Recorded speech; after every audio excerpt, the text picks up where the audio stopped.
Hello everyone, welcome to Skillweb. In this tutorial, I will show you how to print a Google prompt. So let's have a look now. Start by opening the Google prompt you want to print.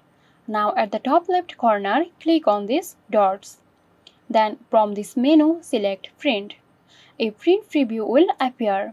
Here you can adjust various print settings. Choose the appropriate destination for the print. Now click on Print. So that's it.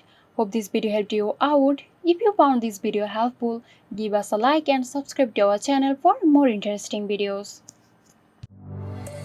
This video is sponsored by Zerosoft. Zerosoft offers graphic design, UI UX design, digital marketing and web development.